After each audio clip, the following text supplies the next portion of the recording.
আসসালামু আলাইকুম এভরিওয়ান, সবাইকে ঈদের অনেক অনেক শুভেচ্ছা। কোরবানি ঈদের দিন আজকে হচ্ছে ২৭ মে। তো আমি ২৬ মে রাত থেকে কাজ করা শুরু করেছি। আমি সেমাই রান্না করেছি, তারপর তেলের পিঠা বানিয়েছি। পাশাপাশি আমি চটপটি রান্না করেছি। চটপটি সাথে আবার একটা হালুয়া রান্না করেছি, তবে হালুয়াটার এখানে ফুটেজ নেই। তারপর সব রান্নাবান্না শেষ করে 5:30টার সময় আমাদের ঈদের নামাজ ছিল, নামাজে চলে গিয়েছি। এই যে ঈদের নামাজের ফুটেজ দেখতে পাচ্ছেন, এখানে ছোট ছোট বাচ্চারা চকলেট দেয় সবাইকে। তো আমিও একটা চকলেট পেয়েছিলাম। আরব আমিরাতের এই নামাজের বিষয়টা আমার কাছে খুবই ভালো লাগে। মহিলাদের জন্য আলাদা খুব সুন্দর স্পেস থাকে, শুক্রবারেও নামাজ পড়া যায়, ঈদের নামাজও পড়া যায়।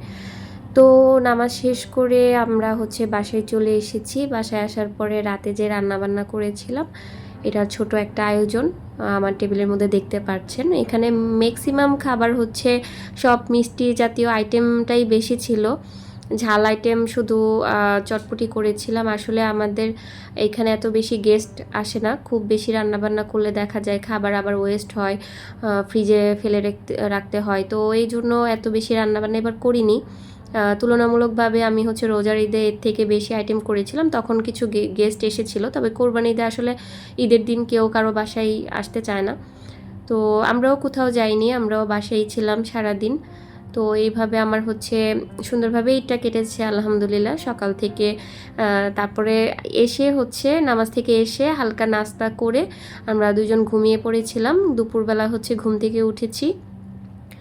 আর এখানে যেই আইটেমগুলো দেখতে পাচ্ছেন, এগুলো আমি প্রতিবেশীদেরকে দিয়েছি। আমি প্রতি বছরই যাই বানাই, আমি আমার প্রতিবেশীদেরকে আমি খাবারগুলো দেই।